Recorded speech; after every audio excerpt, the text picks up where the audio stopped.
It is lights out and away we go. Hello, racers. Welcome to episode 64 of the HOS F1 podcast. I'm your host, Adrian Huff, joined as always by my co-host, RJ McCullough. What's up, RJ? Hello, it's good to be back together again after last week. Yes. We haven't really talked on camera, at least, since Danny made the move. He's back. Yes. He's back, baby. Obviously, we'll be talking a lot more about Danny as we go through the episode. Bear with me. I've got a little bit of a runny nose here, but that's okay. Yeah, I don't know. It's going to be a great episode. We got lots to discuss this week, so yes. Unless there's any topics off the top, we can kind of jump right into what you texted me about Kevin Magnussen. Oh, wait. There's two things, actually. The meme. Yeah, so he just recently had his second child, conveniently almost 9 months after he got pole last year in Brazil, which was nicely pointed out by the subreddit. I think that's hilarious. But also, Haas will be announcing their driver pairing. Did I say? Yeah, I believe it's after the summer break is when they're going to be announcing it. I believe so. But their intention is to keep Nico Hülkenberg, and that's like decided. And Kevin Magnussen's future with the team is sort of undecided. Nico's obviously been putting up a lot better results. He's arguably a better driver, but Haas has also stated, they have absolutely no desire to have rookies on their team again. So I think K-Mag is safe unless a current F1 driver potentially loses their seat. I jokingly texted you Checo, but yeah, definitely don't see Checo going to Haas. But I think that would be the only scenario in which K-Mag would lose his seat. But what do you think? Yeah, I would agree. I think we both like K-Mag. I think he kind of embodies he's good for Haas. He's always working hard. He doesn't really complain much unless he has every right to. And he doesn't, he's not expecting to win a world championship or anything. So, but he's been there. He's been around. So, like you said, they don't want rookies, but they also don't want someone that's going to be pissed off if they're finishing P10 to P15 every week. So I don't know. I don't really know who they would replace him with if they would, unless Vettel wanted to come back, but he's not going to want to go to Haas. So yeah, I think it's going to be K-Mag unless, like you said, someone loses their seat, or unless they go outside to like IndyCar or somewhere else random like F2. But I don't think they have any drivers in the pipeline. So yeah, I don't know. I think that I guess remains to be seen. But another team that just can't really seem to get anything right these days is Red Bull. They just can't. Obviously, they're pissing everyone off with winning. I have a stat that I wanted to deliver to you about their dominance. But first, okay, one of our wheel punishments for you was that I wanted you to do a Max Verstappen Red Bull rant. So yes, seeing as you're a Red Bull fan and a Max Verstappen fan, so let's hear it. Yes, I wore my Max Verstappen hoodie just for the occasion, Wow. Which was so graciously purchased by you and sent to me last Christmas. So I highly appreciate that. Got the Max merch, got those business cards, which that makes sense. I was going to say, I don't know why we haven't shown that, but it has our personal information on it, so that's why. Yeah. But yes, let's get to the Max Verstappen negative rant. It's my punishment. I guess we can just look at the clock, see once I hit a minute, but I honestly might go a little bit over. What is there negative to say? Oh geez. Yeah, I got a little dog action going. What is there negative to say about Max Verstappen? I think there's plenty to say about Max Verstappen. I mean, he's a bulldog, I guess you could say. He just is, or a bulldozer is probably a better way to put it. He just completely knocks over any teammate he has and just completely fucks them over. He's an extremely aggressive driver, and even as a Max fan, it can bother me sometimes how aggressive he is, how unwilling he is to potentially give up a space or let someone overtake him or whatever the case may be. 2021, sure you'll appreciate this, was a great example of that. Max obviously, while not responsible or at fault for Abu Dhabi, I'd say he multiple times throughout the 2021 season made some really, really aggressive, arguably not cool moves against Lewis. I'm not going to, point the finger at Lewis or anything. Things like Silverstone, it just sort of causes friction. I'm really struggling here, if you can't tell. But no, I'll keep it going. If you think about back to Brazil specifically, I think that is what sticks out in my mind as some of the. I mean, he almost knocked Lewis totally off track and ruined his race and ruined arguably one of the greatest racing weekends of any driver. So, all that to say, he is not perfect. While he may seem it in his current season in his current car, he comes from a very grizzled background. He's not had the most loving relationship with his father, presumably. Being coached by someone, by your father specifically doesn't always mean it's like a negative, but I think in Max's case, it definitely probably had a negative effect on him in some way, whether it be in his personal life, whether it be in his racing style. I don't think he has definitely not earned the greatest of all time status. People already saying he's the GOAT is just way too over the top. I love the guy. I will always be a Max fan, but yeah, sometimes he can be too much. And also, here's another thing. The complaining on the radio. And I know people are going to think, hey, plenty of other drivers do that. Yeah. But I think Max is a little too whiny sometimes. I'll say it. There. Boom. I'll be honest. I was hoping for a little more punch to the Max hatred there, punch. But I know he is your boy. So it's hard, man. It's so hard. Easy. It's so easy. There's so much fuel to work with. Okay. I know. I'm struggling not to turn it back around on like Mercedes or Ferrari or something. Max just gives us something that, personally, Max gives me a reason to piss him off every week. So I don't know. I could go on, but that's okay. Yeah. It was a task completed by you. Yeah. A task completed. I didn't excel, but I tried. I tried my best. You tried, and that's all you can ask for. I was gonna write like an actual like full on like short little paragraph, but I was like, I'm just gonna see what I can just come up with on the spot, because I don't know. It's it's hard because I love Red Bull. I really do. Yeah, Helmut Marko's a great guy. Yeah, he's definitely the highlight of that team. The apple doesn't fall far. So, anyways, speaking of Red Bull and their driving prowess, just I saw that they can break another record this week. I know people like to say, "Oh, this is not the most dominant car or season of all time." Well, the record for most race wins in a row, 1988, McLaren, the team of Ayrton Senna and Alain Prost, so two legends of the sport, 11 straight races in a row. As we know, Red Bull have currently won 11 races in a row, plus at least one sprint race in there.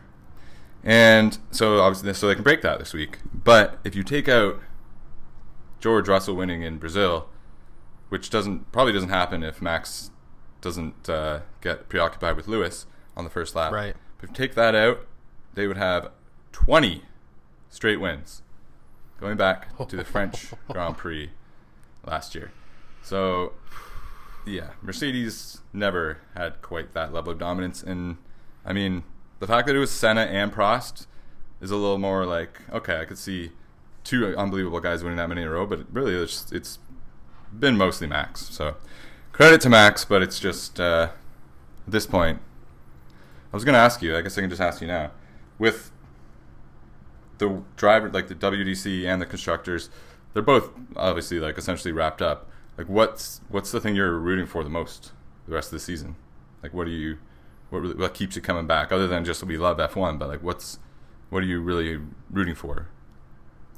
Sure. I'll tell you, the most excited I get watching the GPs is when we get some, not even like, I'm not even going to say action because we get action every week, but when there's just a sliver of hope that it's not going to be a Red Bull 1-2. You know, Red Bull's been inevitable this season. I mean, they've won every single race so far this season, so not been a whole lot of hope that, you know, it's not going to be a Red Bull at the top. But what's been the most fun for me is like Silverstone with McLaren having success, or when Mercedes able to actually chip away at their car and find some speed.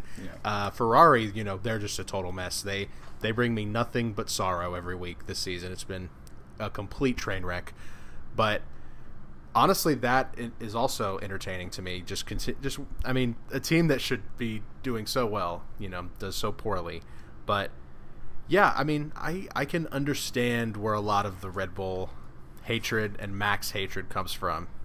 How about this? Just since I didn't do such a great job, I won't say one positive thing about Max this whole episode. Yeah, right. Boom. Okay, we'll see about that when we do our predictions for Hungary. Ooh, I don't know. True. Ferrari are kind of starting to remind me of the Toronto Maple Leafs a lot. They're like, they should win, but they just never do. So Ferrari are the Toronto Maple Leafs of F1. Yeah, I guess so. I'm just rooting for chaos, I guess, at this point. I really want to see. I'm sorry, but I really want to see someone take out Max, just to see Max's reaction. And I have no problem with the guy, but I just want to see Checo just keep messing up, or not getting points, or not getting to Q3. Because I love, despite my hatred for, well, I guess this makes sense, my hatred for Red Bull, I love when there's drama at Red Bull. They just can't not talk about it. Like, I think Mercedes, usually they keep it pretty in-house.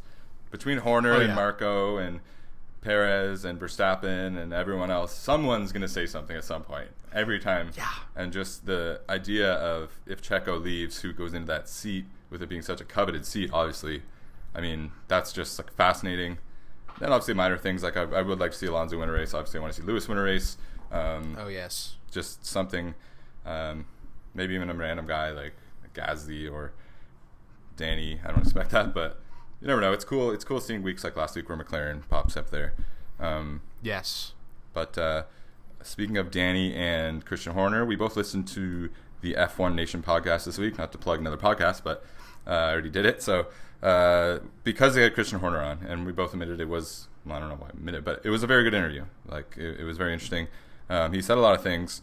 One that's not necessarily surprising, but I mean, maybe surprising to hear come out of his mouth, is that he admitted that they've loaned Danny to AlphaTauri to the end of the year, but basically Danny is he's pitching for a 2025 seat at Red Bull, and you can't say 2024 because Checo's under contract, but I think we all know.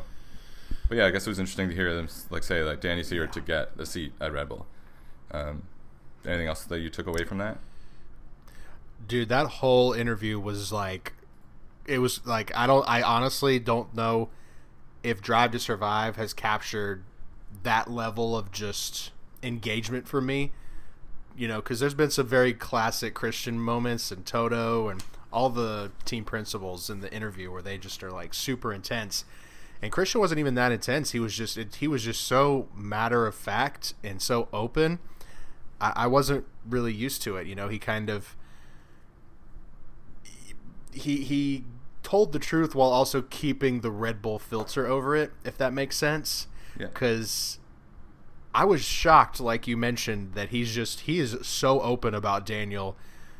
I mean, he's, like you said, he straight up said he wants the seat after Sergio in 2025. The fact that they're even entertaining that, or the fact that he said that he's even attempting to do that, means that they're considering it. Yeah. Like, it's not a pipe dream. We could see Daniel come back. Like, how many years later is it? 2018, so 5-6 years later. I mean, that's a real possibility. That was probably my biggest takeaway. Now, the Nick DeVries stuff was also pretty fascinating. You know, he didn't really have all that nice stuff to say about Nick, but I mean, he was also kind of bluntly honest, and he said, I didn't want him to begin with, which it does make sense. His reasons were logical. You know, he did not really fit in the Red Bull criteria as far as the type of drivers they recruit, when they recruit them. It didn't really make sense, but yeah, and then we found out, the guy that recruited him, Helmut, was also the guy that fired him. Mm-hmm. But I think a big question is, how's Daniel going to be able to perform in the AlphaTauri? Because it is the 9th or 10th best car on the grid, and I think 9th might be a little bit generous, because it has just not been good whatsoever. So how do you think he's going to cope with doing so well with this in the Red Bull in the Silverstone test, jumping into arguably the opposite end of the grid? Yeah, I don't know. It's going to be fascinating to watch how he stacks up against Yuki. He's already talked about how it's going to be a bit of a adjustment, more of a mental thing than anything, but he seems pretty happy to be back. It's always hard to tell. He always seems happy. So I don't know. I think having these 2 races for his sake before the summer break, and then being able to kind of go back over the data, however you want to say it, during the break will be really good for him and for his future prospects for the rest of the season. Mm-hmm. And who knows? We've seen teams like McLaren was one of those 8th, 9th, 10th, and they jumped right up. So who knows? It seems like the midfield is relatively close from week to week. So any major upgrades, maybe they can be at least generally in the points. I think Yuki only has 2 points this year, but he's gotten 11th and 12th and stuff like that. So yeah, DeVries was just finishing 20th every week, and that's not acceptable. So now that it's we've had a bit of time, it's it sucks for him. It's sad, but it's good that Danny's back. They're already putting out so much content. For sure. So, yeah, I think they posted, I might have said this either last week or the week before, but the Formula One page posted 2 videos of Nick, or posts in general about Nick throughout the entire season, and then the first day Daniel's back, they did 30. It's just insane. Yeah. I think I agree with what you said about the grid being. I think the Red Bull constantly distracts people from how close this season really is. If Red Bull weren't as dominant as they are, we're flip-flopping. Some weeks, let's eliminate Red Bull. Mm-hmm. Some weeks Ferrari's fastest, some weeks Mercedes is fastest. Last week it was McLaren. It's insane. We haven't seen this type of narrow times in lap time, minus Red Bull, in a long time. So I just hope that development stays on the same level, because if only one team's able to match Red Bull, I would take that. But I would like for there to be Aston Martin, McLaren, Mercedes, Ferrari, all these teams actually in the mix. But I don't know. I think Red Bull has just cast a shadow over this entire season. Yeah, it could have been such an epic season, but had to go and ruin it. I don't want to continue to just fall on Red Bull's team, but especially going back and watching Drive to Survive Season 1, this type of dominance is what they've been just working for since Daniel Ricciardo's been on the team. And props to Christian Horner. He has been the one person that has fully called their own trajectory as a team. And also it feels like now, as far as Gasly and Albon go, I don't know how great of a decision all that was, but it just feels like he's always, to an extent, remaining calm. Not when it comes to drama and stuff, he plays that up, but when it comes to decisions about the team, it just feels like he just is continuously just hitting the mark perfectly. Going back and watching all the drama when they dropped Renault as a engine supplier, that is just crazy. Going back, and because having their star driver leave for the engine supplier they just dropped is oh my god, it still makes me just grab my head. It is insane. So I'm, like you said, though, I'm very, very happy Daniel's back. I think I don't know, what do you think about the people that are saying that they're sort of putting Daniel and Yuki against one another to see who's going to replace Checo? Do you think that's true? Do you think there's any truth to that? I think there's some truth to it, just in the sense that they want to get a better benchmark for Yuki in terms of seeing how good he actually is. It was him outperforming DeVries simply him doing a great job in that car, or he just, like, De Vries is really bad. Like, if Ricardo goes in there and is putting in top tens or beating Yuki right away consistently, then we know it's not really, like, Yuki's not that special, because Danny's great, but he's not the next up and coming world champion or anything. So sure, I would say, though, it's not as, like, simple as Danny versus Yuki. I'd say there's a lot more, a lot of other people in the mix. I mean, there was a report that Red Bull's reached out to Lando. I would hate that, because Lando's, like, probably my second favorite driver, so I would really hate that. But if it happens, it happens. I'm always, like, wary with Red Bull, because do they want to put someone in there that's actually going to compete with Max? Like, that could end very badly. Could be a Nico Lewis situation. Nico Rosberg, that is. So, like, I don't know. Fiery. I don't know. Yeah, I don't know if they want to risk that with their golden goose. Yeah, I think that's a very fascinating situation. I'm very interested to watch every week. It's something to play out. But, yeah, I mean, I just wish it was... I wish every week we'd go into a different track. We were looking at, like, okay, these type of cars do well on this track, these cars don't, instead of just Red Bull's going to win. But obviously you have to look past that, and then you can kind of try to pick who's going to come second place. So yeah, essentially. Yeah. But to your credit, we kind of are somewhat doing that with the upgrades, because the last, besides Red Bull, the last couple of races, it has been going kind of back and forth. Mm-hmm. So the track style, again, except for Red Bull, does matter, because Mercedes brought a new front wing to Silverstone, and it did not perform very well, obviously. But they're continuing that same package this week, specifically because they think it's going to do well in Hungary. Mm-hmm. So this type of track could totally suit a Mercedes.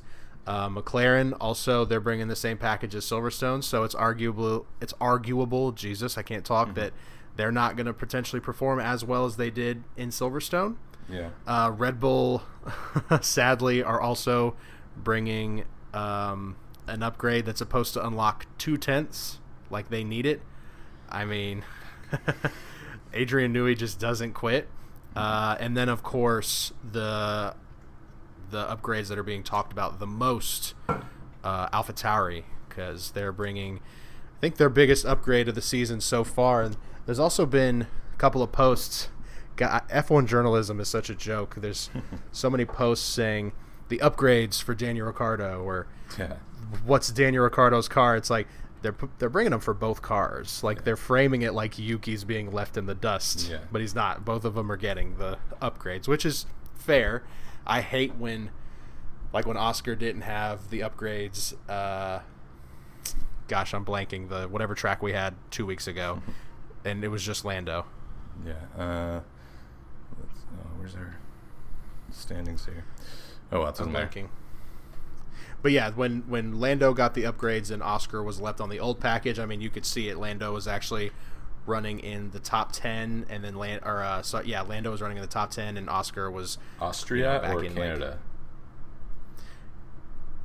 It was Austria. Okay. So Oscar was slogging back in the back of the order, and Lando, with his upgrades, was able to actually put in a decent result. I don't like when it's unfair to me. That's when you really see who the first driver is. That's why Max gets the upgrades before Checo, so on and so forth. So I hate when that happens, but yeah, I'm excited. I was trying to, there's no list that's been posted about every upgrade, so I just searched each team individually. I didn't see anything for Ferrari or Haas, or I do think Aston Martin is bringing some sort of upgrades. I couldn't find exactly what specifically, but yeah, so we should expect big things from Mercedes this weekend. They're the team to watch. And McLaren. Mercedes and McLaren.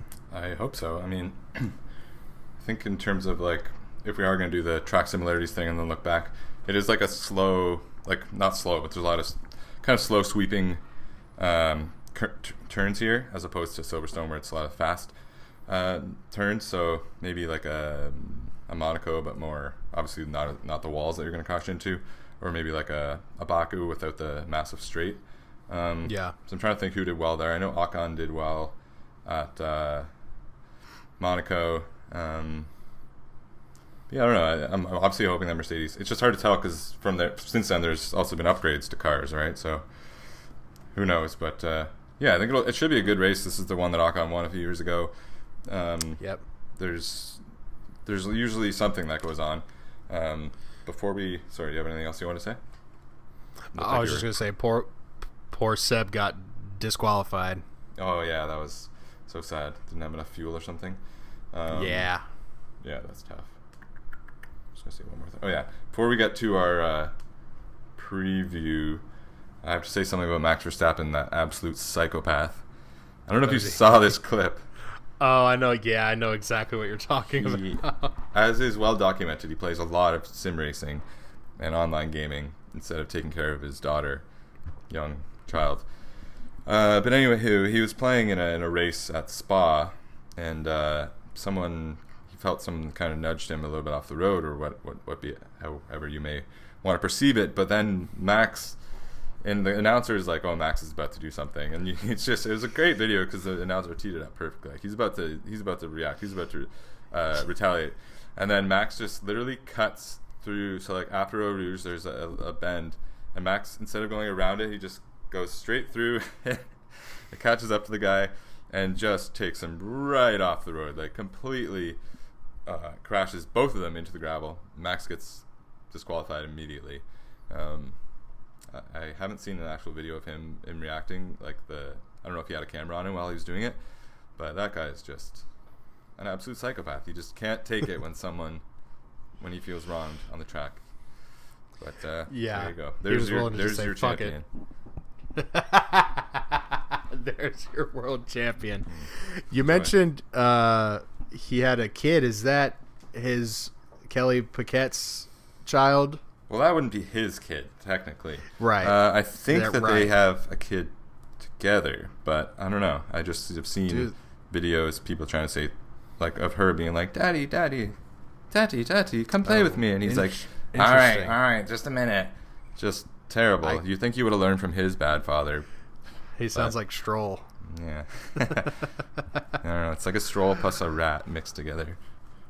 He's so young. I mean, he's the world champion. I cannot imagine if that's not his biological child. I could probably guess he does not give a fuck about parenting.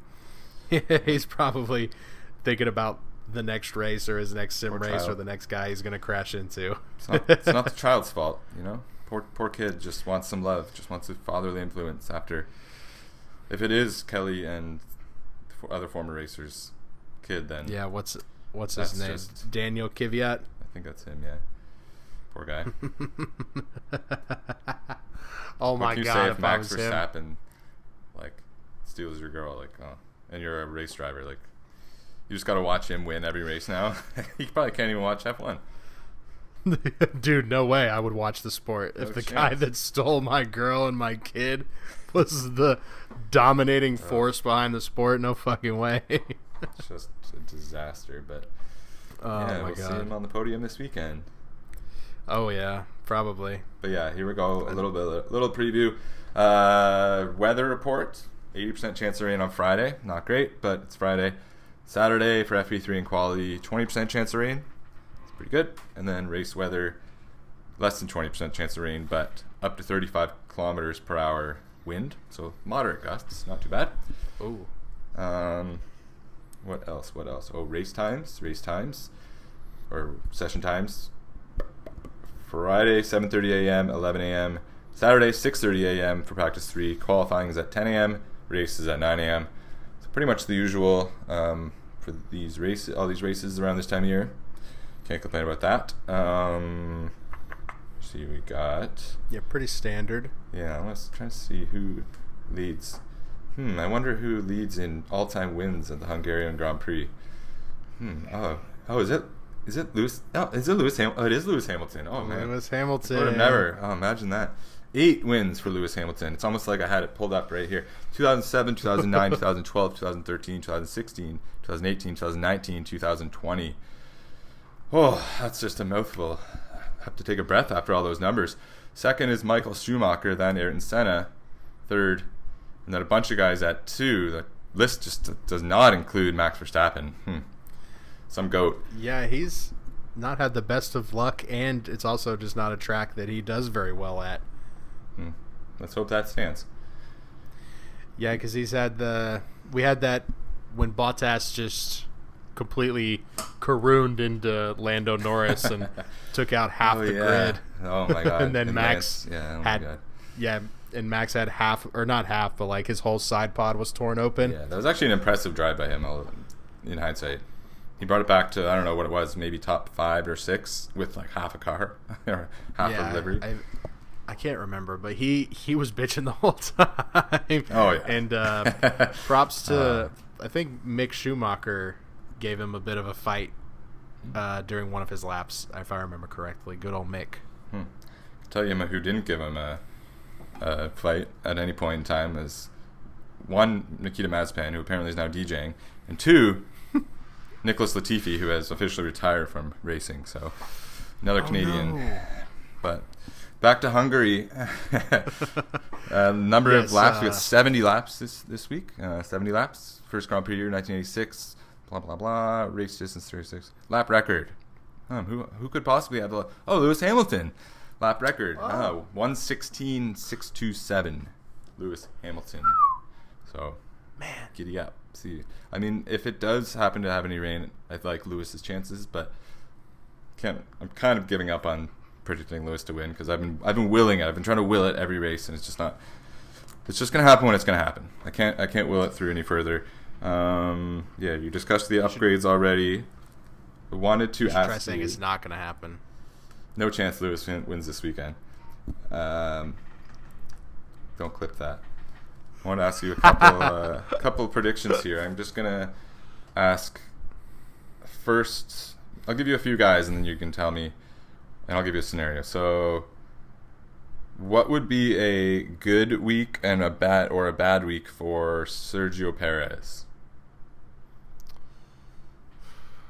I think a good week would be making it into Q3 first of all, and then obviously getting front row with Max. I would say would probably be his best case scenario. I mean, that is the best case scenario, but I feel like he's definitely capable of that, especially with their upgrades. I feel like there's going to be even more pressure on him to perform well, and obviously I think even if he got knocked out in Q2, it would still be a pretty rough look. I think he's got to get to Q1 this week, or else Q3, Q3, which, as much as I like Checo, I would love to see the bad streak continue, just because it would just be so entertaining.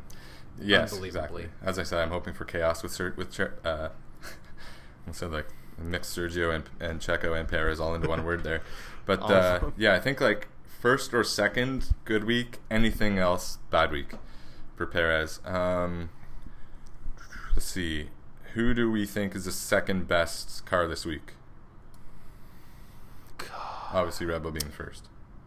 Yeah, I'm gonna say Mercedes. I think we're gonna hopefully see a decent result from them, and I only say that because I hope McLaren is fast, but I just don't see how you can be that fast at Silverstone and then be just as fast at a track that's just so different with how close all the cars are, especially. So probably Mercedes, I think.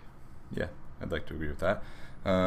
So like then Lewis, let's say. I would say good week for Lewis. Second or third would be great. Can't really expect first, and then a bad week. Lower than fifth, so sixth or lower, I'd say bad. Would you agree with those? I would agree with you. I think the day to watch is Saturday. Yeah. Because it's not Monaco, but this track is pretty difficult to overtake on. There's not a whole lot of straights, and Fernando Alonso proved it's easy to defend a car that's much faster. So, I mean, I'm not going to completely count him out, but, with as strong as the Bulls have been, I'm not super confident, but I definitely think Lewis is the guy to watch this week. Yeah, I like that. We mentioned the McLarens after their essentially double podiums, if Lewis had a lucky break to get that, but second and fourth. What's like? Can't really realistically expect that to happen again. So, we're expecting a bit of a drop off. At what point? How much of a drop off is an actual disappointment? Like, if they get points, is that good? Do we think maybe they should be doing a little better? What do you think? I think double points would be a success. Definitely a good week, a good race weekend for the McLarens. But Oscar being a rookie, this is a very difficult track, so I could see Lando maybe potentially doing a little bit better. That's just me prejudging. Oscar could totally knock it out of the park this weekend. I hope he does. But, yeah, I could expect to see Oscar potentially not in the points. Okay, I'm all right with that. Yeah, I wouldn't mind. Do we think it's possible? I think it's always possible that Albon gets points. Do we think there's a chance that Sargent gets his first points this week? Or point? Oh, I'm gonna lean towards probably not, just because of the difficulty of the track, and this is just one of those tracks. I think the more experience you have, the better. Fernando Alonso and Lewis Hamilton, I'm going to just say they're definitely the most skillful drivers when it comes to this track specifically. I don't think I would say that,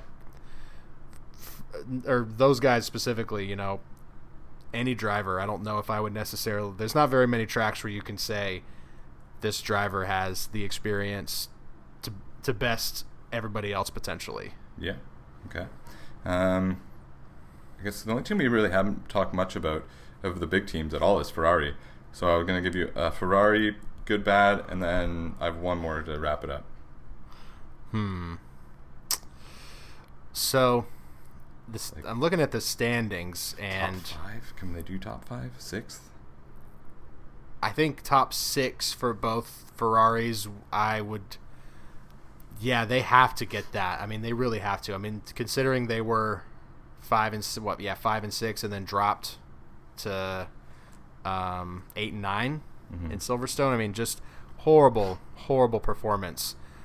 And they're my God, they're 4th in the constructors. They're losing to a team that has Lance Stroll. I mean, what's happening? That's a joke, Lance has his moments, but he. One thing that's interesting to me though is the gap from Lewis to George, while they're only 2 places apart in the championship. I mean, it's almost a 40-point gap, which is pretty significant. I mean, Lewis has undoubtedly bested George this season. I mean, he has proven that he's, way more experienced and technically ready than George is. And then you go way down and you see Leclerc. I can't even put it into words. I mean, I'm shocked that Carlos is 5th. He's only 1 point ahead of Russell, so it's entirely possible they could fall below both Mercedes. Like you said, I think if they both get in the top 6, that would be considered a pretty decent weekend for Ferrari at this point. Yeah. I have one more, but just before I forget, when I was at the Toronto Indy this weekend, they had like a merch tent thing. Like, they had a bunch, but one of them had some cool F1 stuff. And they had Lance Stroll's helmet, race suit, and gloves from Spain, I think, this year. So pretty recently. How much do you think the helmet was going for? Oh, man, I don't want to overshoot it, but I also don't want to undershoot it. I'm going to say, like, $2,500. $26,000. Yeah. What? Yeah. 26,000? Yeah. Was it an auction? It was like I don't know. It was just like in a glass case, and there was like the price. You could. It wasn't even an auction. It was like you can just buy it if you want to. I'll send you I took a video of it because I was like, this is unbelievable. It was cool. Like, it's from the race. You can see like the visor tear off stuff. But yeah, so that was 26,000. The race suit was 7,000, I believe, and then the gloves were like 4,000. Like, what are you gonna do with those other than like hang them up or put them up like I don't know. It's crazy. It'd be cool, like as a podcaster, to have it as like in the background. But yeah, that's nuts. But that's cool. The biggest question for this week, everyone's been wondering, Daniel Ricciardo, I think we should put like an actual position on it. What do we consider a successful week? Obviously, we're going to compare him to Yuki, but what do we consider a successful week and what do we consider a disappointment? Dude, if he gets points, I think that's going to be a huge booster for him. Yeah. I don't even know if we can expect that, though. That's a little wishful thinking. It is, but Daniel's one of those drivers. You know, he's got more experience than 3/4 of the grid, so I'm not going to fully count that out. I think it's possible, but yeah, beating Yuki is definitely something he needs to do if he wants to continue this dream that him and so many F1 fans have of him returning to Red Bull. But I think if he, assuming there's like no DNFs, if he made something like 13th or 12th, 11, anything in that margin, I would say, okay, that's not too bad. You know, if he's, I mean, in that McLaren last season, you know, he was sometimes down in 18th, 17th, 16th, so I would really, really hate to see that, but that's also not out of the realm of possibility with how shitty that car is. But hopefully he channels how he was in Mexico in that McLaren. He just somehow found pace out of just nowhere, so yeah. I hope we can see some magic. I would love that. I think, anything like in the top 15, even like 14th, 13th, 12th would be a good finish.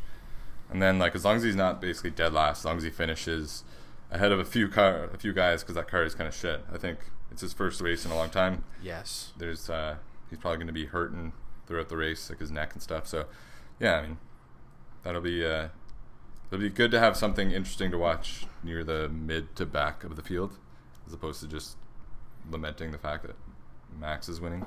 But yeah, speaking of Max winning, and we didn't get to do our wheel spin from last week, so got the wheel up right now. Do a little video here. Unless you want to just take dealer's choice again, and then I can just get to pick another thing, or I can spin the wheel. Let's spin the wheel just for entertainment purposes. All right, spinning the wheel in 3, 2, 1. Max's wins continue to cause me turmoil. Go to our TikTok and Instagram and watch my punishment from 2 weeks ago when I had to do I'm a Little Teapot. You should go back and watch that. I'm actually going to repost that to our YouTube channel this week, so you can watch it there too. Yeah, that was fantastic. Even my mom said that she enjoyed that clip a lot. Oh, the punishment you have to do? Yeah. Yeah, that's awesome. I love to hear that. Now let's hear something I don't want to hear. Can't watch start of next GP. Again? And this is going to be a good turn one. Could be the only exciting part of the race. Oh, Max is just sewering you. Oh, dude. Poor you. Oh, no. Did we... So, wait. Yeah, I did 2 laps at... was it Monaco? Laps. I think it was supposed to be 1 lap, but I think by the time you turned it back on, it was 2. We'll do 1, though. We'll do 1. I'll do like 2 minutes from lights out. Or once it's lights out, TV off, 2-minute timer. So that's over a lap. Okay. So, well, no, maybe 3 minutes. I don't know. We'll talk about it, but yeah, I'll discuss how that goes next week. Because I estimated you at Silverstone, 73-29. So the lead is 109 points. It's getting pretty dire for you. So I didn't want to hear that. Yeah, you're gonna have to. Something's gonna have to happen to Max. I don't know who's gonna do it. Maybe like old Nancy Kerrigan situation. The way you said that, it was so menacing. That was so funny. I don't know who's going to do it. Shit. It's not going to be me. If anything happens, it wasn't me, but someone's got to do it. Okay. If there's a crash, you've got to text me immediately. Yellow flag, red flag. Safety car. Oh, safety car. God damn it. That would be fantastic. Fuck. Lewis cooking. Yeah. Hopefully Lewis doesn't take himself out in the process of doing that. Won't happen. Before I forget, do we want to go through your experience at the Toronto Indy this week, or do you want to save that? How do you want to handle that? Because I do want you to talk about that on the show. Yeah, I mean, I guess we can save it. We're around 45 minutes already, which usually we want to keep it around there. So I guess we can save it. I mean, nothing too crazy. But yeah, there's a few stories, I guess. I can save for next week because we don't have a race next week, I don't think. I think we have a week off between Spa. Or, we do. Or it is Spa next week. Okay. Yeah, so we've got Hungary, then Spa, and then the month-long break. Okay. Well, I guess then, like, the only notable thing that really for F1 fans, because it's an IndyCar, was seeing / meeting Roman Grosjean. That was cool. Yes. So yes. I didn't get a picture with him, but I can put a picture in of seeing him up close.